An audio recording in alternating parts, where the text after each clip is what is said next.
उपचुनाव में नहीं दिखी यूपी के दो लड़कों की जोड़ी। कांग्रेस के नेताओं की दूरी क्या सपा को पड़ेगी महंगी?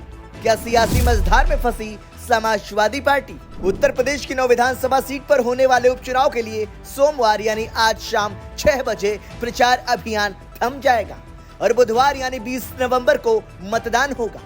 यूपी के उपचुनाव में कांग्रेस ने सपा को समर्थन दे रखा है और दोनों पार्टियों के नेता इंडिया गठबंधन की दुहाई भी दे रहे हैं, लेकिन यूपी के दो लड़कों की जोड़ी इस बार चुनाव प्रचार में कहीं नहीं दिखी है और सपा प्रमुख अखिलेश यादव अपनी ब्रिगेड के साथ ही अकेले सभी सीटों पर पसीना बहाते नजर आ रहे हैं। उपचुनाव में सपा के मंच पर राहुल गांधी और प्रियंका गांधी तो छोड़िए, कांग्रेस के प्रदेश अध्यक्ष अजय राय और ना ही प्रदेश प्रभारी अविनाश पांडे सहित कोई बड़ा कांग्रेसी दिखा है।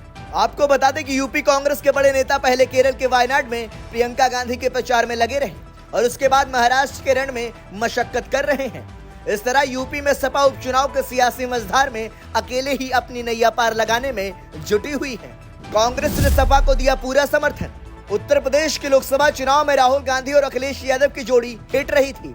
सूबे की 80 लोकसभा सीटों में से 43 सीटों पर सपा कांग्रेस का गठबंधन चुनाव जीतने में कामयाब रहा था।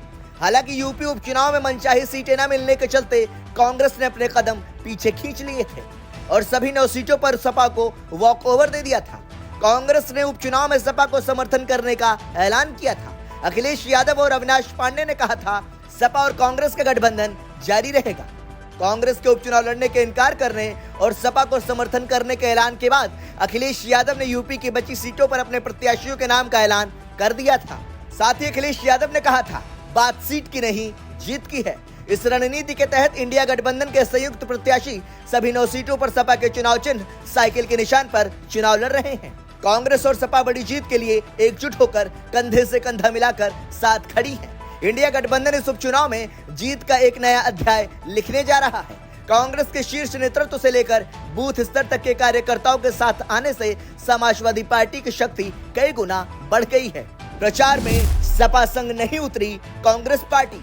अखिलेश यादव ने कांग्रेस के शीर्ष नेतृत्व से लेकर कार्यकर्ताओं के समर्थन का दावा किया था। सपा ने उपचुनाव में कांग्रेस से अपने बड़े नेताओं को प्रचार में उतारने के लिए बाकायदा पत्र भी लिखा था। दोनों ही पार्टियों में एक बेहतर समन्वय बनाए रखने के लिए नेता नियुक्त भी किए गए हैं। सपा से उदयवीर सिंह और कांग्रेस से पीएल पुनिया एक दूसरे के साथ समन्वय बनाए रखने का जिम्मा संभाल रहे हैं। इसके बावजूद यूपी उपचुनाव प्रचार के दौरान सपा के मंच से कांग्रेस के नेता नदारद रहे।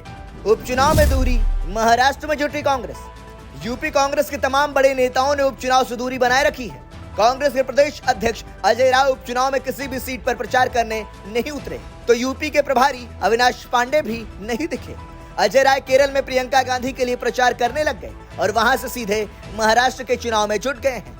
पिछले एक सप्ताह से अजय राय महाराष्ट्र के अलग अलग विधानसभा क्षेत्रों में कांग्रेस प्रत्याशी के लिए चुनाव प्रचार कर रहे हैं। वहीं अविनाश पांडे ने चुनाव ऐलान के बाद से ही महाराष्ट्र में डेरा डाल रखा है। अविनाश पांडे महाराष्ट्र के नागपुर से ही आते हैं, ऐसे में गृह क्षेत्र होने के नाते भी साख दांव पर लगी है। लेकिन यूपी कांग्रेस के प्रभारी भी हैं। अविनाश पांडे यूपी उपचुनाव की किसी भी सीट पर प्रचार करने नहीं उतरे, लेकिन महाराष्ट्र की तमाम सीटों पर महाविकास अघाड़ी के लिए मशक्कत करते नजर आ रहे हैं। यूपी कांग्रेस का मुस्लिम चेहरा नसीमुद्दीन सिद्दीकी ने भी महाराष्ट्र में कैंप कर रखा है। सहारनपुर से कांग्रेस सांसद इमरान मसूद, राज्यसभा सांसद इमरान प्रतापगढ़ी और सलमान खुर्शीद तक उपचुनाव प्रचार से दूरी बनाए हुए हैं। इसी तरह कांग्रेस के पूर्व प्रदेश अध्यक्ष अजय कुमार लल्लू और सांसद प्रमोद तिवारी भी उपचुनाव में किसी भी सीट पर प्रचार करने नहीं उतरे, जबकि यूपी कांग्रेस के तमाम नेता महाराष्ट्र के चुनाव में प्रचार कर रहे हैं। क्या सियासी मझधार में फंसी समाजवादी पार्टी? आपको बता दें 2024 के लोकसभा चुनाव में राहुल गांधी और अखिलेश यादव ने एक साथ कई रैलियां करके यूपी की सियासी फिजा को पूरी तरह से बदल दिया था, लेकिन उत्तर प्रदेश उपचुनाव में दो लड़कों की यह जोड़ी एक साथ नजर नहीं आई। कांग्रेस ने जरूर सपा को समर्थन कर रखा है, लेकिन कांग्रेस के बड़े नेताओं के प्रचार में न उतरने से सपा अकेले ही अपनी सियासी नैया पार लगाने में जुटी हुई है। सपा के लिए उपचुनाव की राजनीतिक अहमियत को ऐसे भी समझा जा सकता है कि आजमगढ़ उपचुनाव से दूरी बनाए रखने वाले अखिलेश यादव इस बार सभी 9 सीटों पर जमकर पसीना बहाते नजर आ रहे हैं। यूपी उपचुनाव में कांग्रेस भले ही सपा को समर्थन कर रही है, लेकिन बसपा से लेकर चंद्रशेखर आजाद और असदुद्दीन ओवैसी की AIMIM के उम्मीदवारों के उतरने से मुकाबला काफी रोचक हो गया है। मीरापुर सीट पर आरएलडी और कुदर की सीट पर बीजेपी को छोड़कर सभी पार्टियों ने मुस्लिम प्रत्याशी पर दांव खेल रखा है।